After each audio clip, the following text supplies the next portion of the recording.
My name is Keith Andrew, and you're watching the Keith Andrew Network. Today is 671. I am here with Deanna Rowley. I just want to say thank you for being a guest on my talk show. Thank you, Keith. I really appreciate the opportunity. I appreciate it. No, the honor and the privilege is all mine. You know, for people who want to know what my talk show is about, the whole point of my talk show is to show people that even with having a learning disability, if you can obviously pick that up, I'm really bad at pronouncing names. But the whole point of my... Oh, go ahead. A lot of people are. Well, that's why I have it on text-to-speech, but apparently that can't even do it right. But anyway, no one's perfect.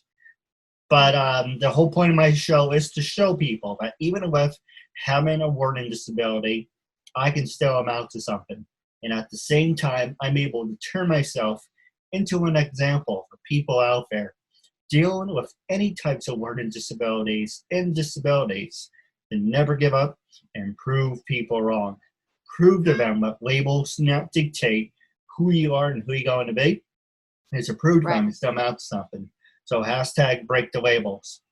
So that being said, it's going to be 28 minutes of your time. Plus, the new thing we're doing is we're doing a Q&A on Instagram. So make sure everyone goes to follow us. Plus, we're on Instagram. And, well, it sounds like an oxymoron. How are you doing a Q&A on Instagram if you don't have an Instagram? Hello. So, but yes, we will have our Instagram informations on the bottom of the screen. And make sure to subscribe to the Keith Andrew Network on YouTube. Hit that bell icon. Also, it's on Facebook as well. So if you don't have a YouTube account, not a big loss. It's on Facebook. So it works out. It's always good to have a plan B. But with that being said, it's not about me. For everyone who wants to know who the talented and beautiful Ms. Rowley is, you are an upcoming professional actor. So the first question I want to ask you is, who influenced you to become an actress, and how many years have you been acting? Oh, goes way back. I've been acting, I guess, since I was very young, 12. I was in theater. I started in theater. I used to live in Florida. So I'm a sign language interpreter.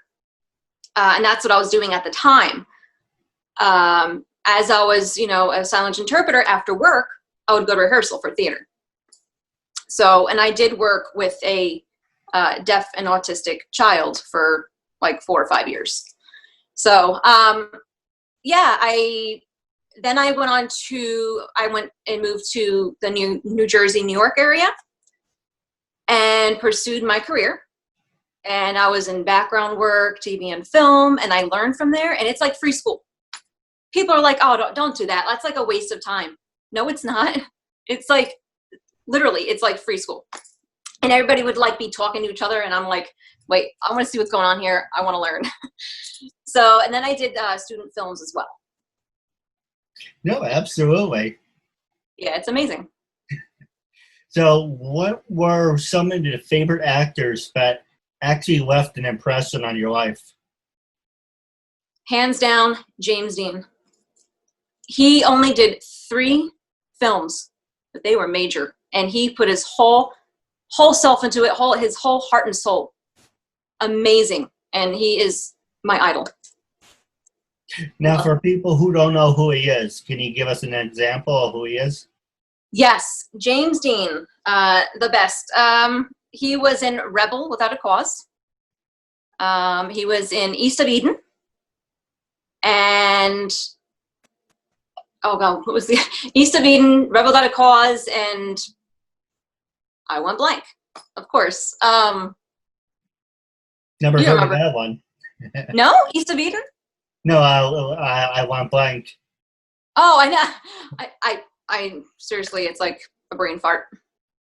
But yeah, I mean, he is my idol, my true idol. No, absolutely. Now, the first question I want to, well, actually, I asked you a question. Oh, Giant. Sorry, Giant was the other one. Giant was his other film. Is it My Giant or just Giant? Yeah, Giant. Sounds familiar. Was it a family movie? It was, yes. The only one I can think of when it's like It's called My Giant, right? Or Just Giant. no, that antagonizes me now because I can see it, but I can't. I don't remember it's the same exact movie. Anyway, it's a good family movie. I would recommend it. I would Why am recommend. I thinking My Giant? I think that has to be another movie or something. No, like if nobody's seen his films, I mean, definitely look him up and see his films. I mean, Rebel Without a Cause. I mean, that's my favorite. But his other films were great too. But Rebel is like the best, and he's inspiration to me, definitely. No, absolutely. Now, the next question I want to ask you is social media. Can social media make you or break you? With everything that you accomplish in your life, does Facebook, Twitter, Instagram, do those numbers dictate if people should work with you? And does it dictate your career? Well, my thoughts about that. It's all about talent. You know, it shouldn't matter with the numbers or how many followers you have. You know, because back then, in James Dean's time, they didn't have social media. So he went out there and he showed himself like at the auditions, like right there in person. And there was no social media, no follow. Oh, how many followers do you have? Oh, that's not enough. No, yeah, we don't like you. Yeah. No, I mean, it shouldn't matter. Talent. You know, you got to have talent. Let people see your talent, your passion. So it can make and break you, really, depending on, you know, what you put on social media. You know, you gotta be careful too what you put on there. I agree with you, but at the Yeah. same time, it is freedom of speech too. So It is, yes, I agree with that. Yeah, but you just yeah, I've seen people have freedom of speech and get carried away. but yeah, you just. Oh, I didn't mean to interrupt. I do apologize.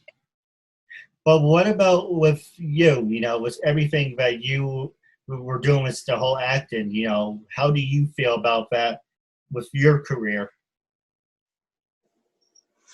Uh, you mean as far as being on social media and posting my things? Yeah, I think, you know, it helps. It really does help me, and it helped me. Like, you know, meeting you, first of all. You can meet people through social media. You know, you can gain friends and these relationships, professional relationships, agents, casting directors. You know, they get to see you. They get to see your work. You know, hey, I'm, you know, my own business.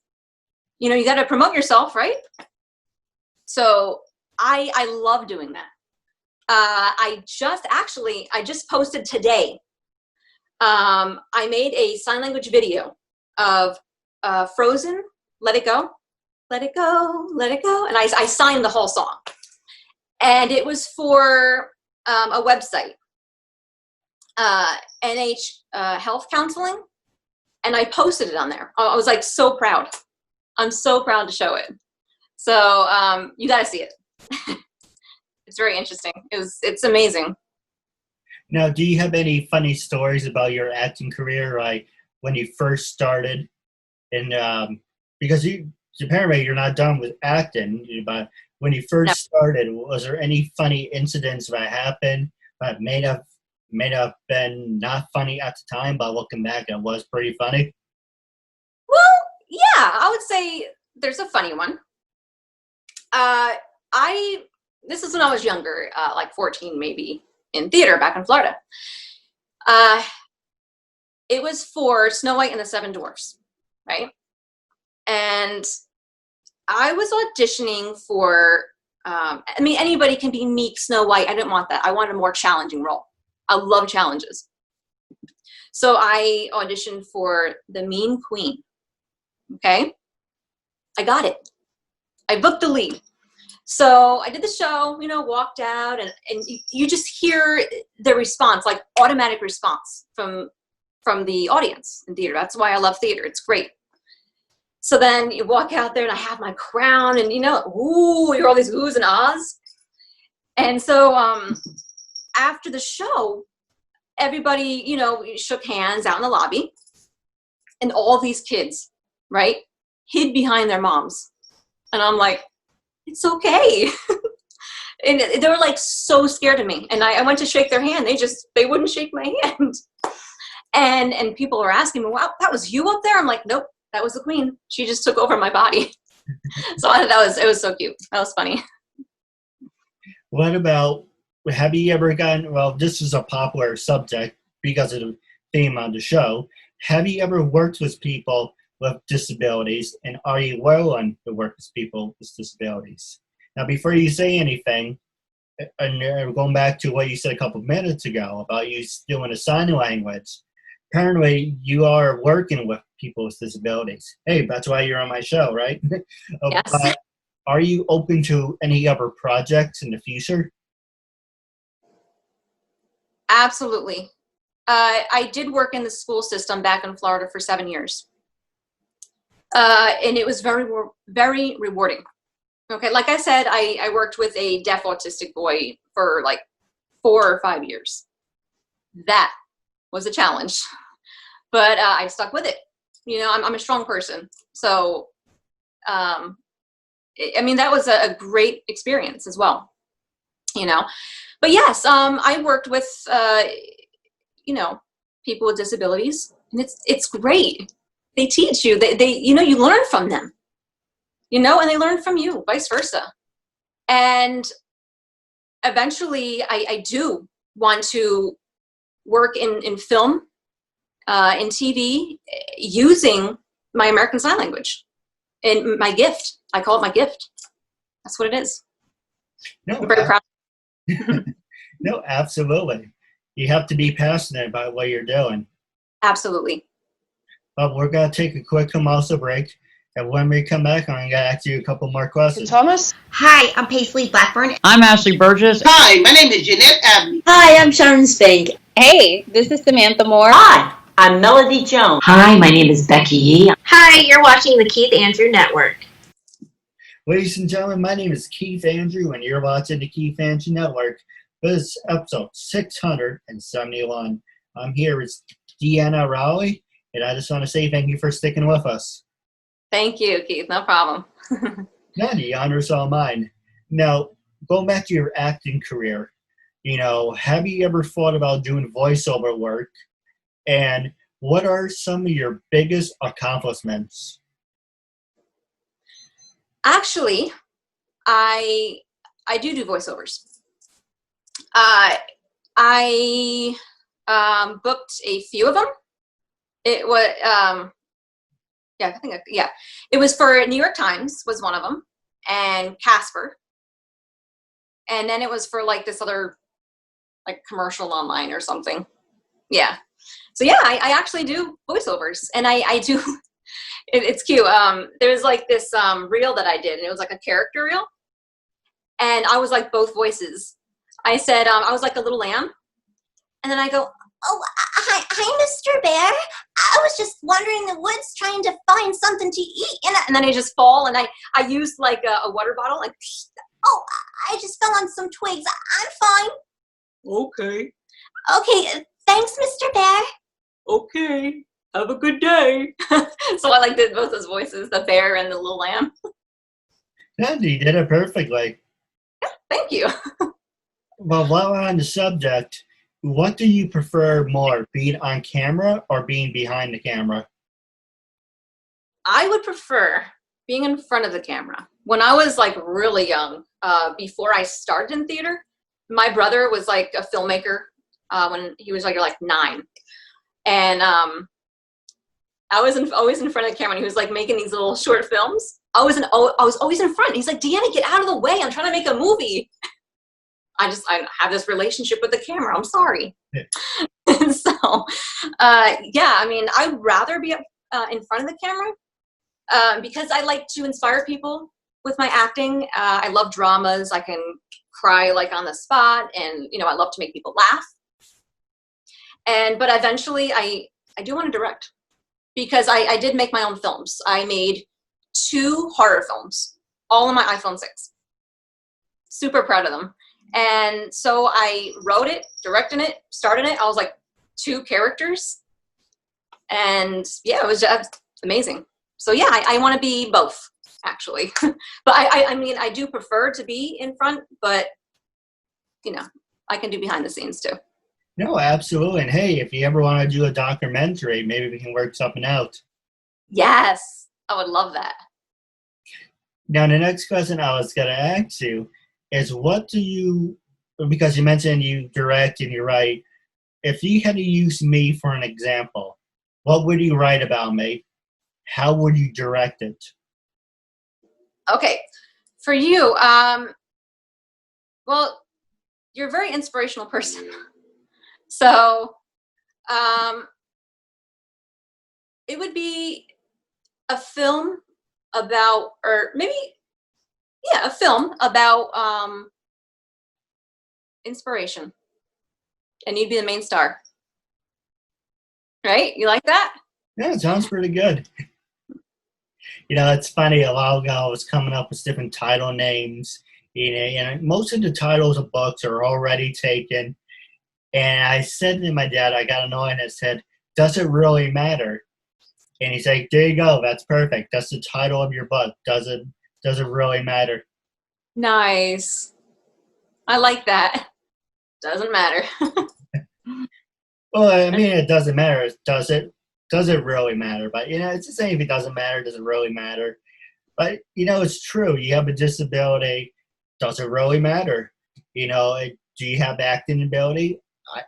It doesn't really matter. You can, as long as you could connect with people, that's all that really matters. Absolutely.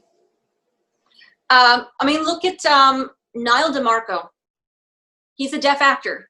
He won Dancing with the Stars. Okay, and he was amazing. And he also did a show called Switched at Birth. And he was on a show called 911. It was 911. I think he was on. But yeah, I mean, look at him. I mean, he's perfect example. You can do anything. I don't care if you can hear, you can't hear. I don't care. You can do anything. No, so don't let any barriers stop you. That's not a barrier. Like, I mean, if it's hard for you, just break through the barrier. You have to break through it. Just keep going. Your mind is very strong. You know, it's funny. I used to say, I said this a while ago on my talk show, blind people like to use metaphors, or God knows why people like using metaphors. Grab the brass ring, climb the ladder, break through, you know, like the doors, break through to the other side, break the glass ceiling, break the 4th wall, even though break the 4th wall means something else, but. Right, yeah, it does. But, you know, I always said about, I call it the dog leash. It's like, here's the handle, and the leash, you gotta go, you gotta go, you gotta go. And you have all this room that they gave you. Like, okay, let's see what you can do with that without hanging yourself. Or, you know, they gave you, so, you know, other words, they gave you so much freedom, make sure you can do something with it. But my favorite one is on the glass ceiling. My thing is like, if you saw USA Suits, Harvey Specter, you know, life is best. I like vests. And I'm talking about, you're going to only go to a certain point. Every person you meet, every company you work with, you're going to hit a glass ceiling. And once you start breaking on, going back to the doors, break on through to the other side, people will wake up. I can't even speak. People will wake up and say, is he ready? And does he really know what it's going to be expected of him? Is he really qualified to break things? Because once you break that glass ceiling, you say, I'm ready, I'm this, I'm that. Either one or two things are going to happen. You're going to fall on your ass, and you can say, okay, I give up. Or you got to pick yourself up, dust yourself off, and say, I'm going to keep going. And what I mean by that, I give you a perfect example real fast. when I originally did 300 episodes for my talk show, a long drama story about that, I had to do the show over.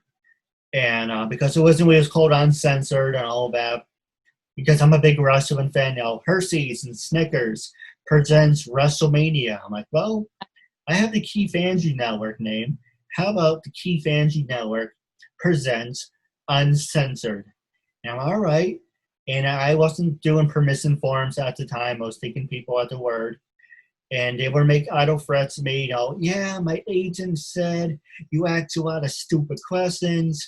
I'm not getting any views. Take down my interview, or I gotta sue you. I'm getting, this is my favorite one, I'm getting death threats. It's like death threats. It's like, you're not even a famous celebrity. People don't know who the hell you are. It's like, okay, whatever, unless you're a drug dealer or something. Right. No, go ahead. No, that's sad. And I got to 300, and I said, fine, you know what? I went to a lawyer, and he gave me a permission form. Actually, I wrote one up. It's like, here's the permission form. Here's what the show is about. Do you agree to let me have use of the interview? And they said yes, they signed it. Some said no, I went whatever. So from 300, it went down to 200. So I did it over.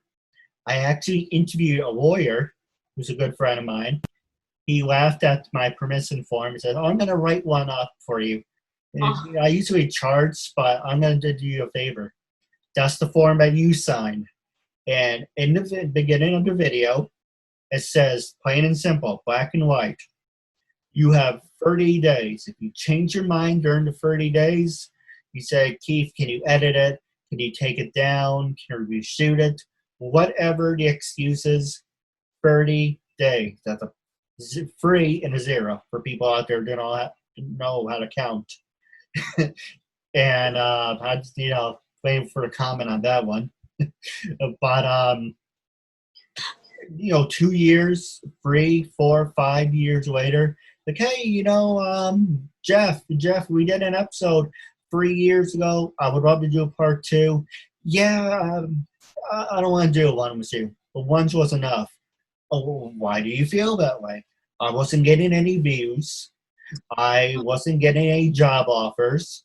And my agent wasn't happy I signed up. Whatever stupid excuses he can think of. Or magically, my favorite one was recently, this woman 7 years later, because June is my 7-year anniversary, something we're going to plug in a couple seconds. She waited 7 years to say, it's been 7 years. No one knows who I am, and I'm not getting any acting roles. I want my interview taken down. Nope. It's been 30 days. I don't know if you were in a coma or something for 7 years. And it's like, and my favorite one is, let me ask you something. Are you promoting the episode? No. Okay, so you're not promoting the episode. Did you tell your friends and family you did the episode? No. Did you tell anyone that you did the episode? No. Then they're like, oh, that's your responsibility. Yeah, I do promote it. And occasionally I go on Facebook and I go Facebook Live, watch parties and groups. And I will start showing it because my Facebook videos are getting more views than YouTube. And so if you don't worry, if you don't get views on YouTube, you're going to get views on Facebook. It's something about algorithms or something like that. But anyway, I don't mean to ramble on. This is about you. Passing the show over to you. It's the last 4 minutes remaining. Was there anything you want to talk about? Anything you want to promote? Anything you want to ask me? I have no cards up my sleeve, so you can ask me whatever. Well, I just want to say like a quick little something. I've always said, when I started my acting, I always said, I don't want to be too famous. I know sometimes you can't help that. I don't want to be too famous. I still want to go shopping, and, a few people coming up to me, oh, can I have your autograph? That's fine. That's cute. But it's just too much with the paparazzi and being in the limelight. oh, Deanna did this and Deanna did that. I mean, I want to, like, you can't say I want a private life, because when you're an actor, it's not so private. But just like Jodie Foster, for instance, you don't see her in the limelight. She does her job. She goes home. She loves what she does. That's what I want to do. Like Lifetime movies. They're good. I mean, I've seen Lifetime movies where, like, there's that actor again. There's an actor again in this week. Another movie. They just the same directors. Like they use the same actors. And if I can do that, I'll be happy. I just want to inspire people. That's all I want to do. Well, two things on that point, if I may. And I'm holding up two fingers. I'm not like flipping you off or anything. Remember, PG-13. Anyway, I'm my own worst enemy. We all are. So the first thing you mentioned, you want to use the same actors over and over. Adam Sandler, Rob Schneider, David Spade, Kevin Smith. Kevin James. They're always in his movies. The joke. He keeps Rob Schneider employed. Even though Rob Schneider's really good, I like him. He is. I like David Spade when he was with Chris Farley. Tommy Boy, great movie. Stupid funny, but it's a good movie. Best. I made a promise to myself I would never change who I am. So working, being on TV, I'm going to be who I am.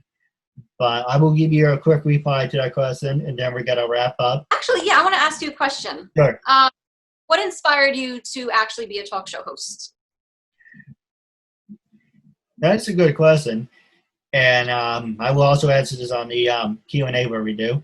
Long story short, I got tired of using my disability as a crutch. And I wanted to show you that labels do not dictate who you are and who you're going to be. So, yeah, I read and learn at a 5th grade level. I'm on a spectrum of being retarded. But that's not going to dictate who I am and how I'm going to live my life. But we are short on time for interview. For everyone, make sure to stay tuned for our Q&A. Make sure to subscribe for all to our channels. But wrapping up our talk show, I'm going to give you the last word. When I approached you to be a guest on my talk show, what was your first honest opinion? What made you say yes? And how do you feel now? Would you recommend it to other people? At first, I was like, oh, what's this? Okay. And then we were talking, and okay, sounds very intelligent. And you are. I said, you know what? Yeah, I'll give it a shot, and we'll help each other out. Yeah. And I wanted to be involved. Yeah, in something so great. It's great that you're. Go ahead. I didn't mean to interrupt. Sorry. No, it's fine. It's just amazing that you're doing this, and I applaud you. Great job. I appreciate that very much. Now, stay tuned. I do have a couple questions for you off the air. While wrapping up, it was a real honor and privilege having you as a guest, and I'm looking forward to part 2 down the road.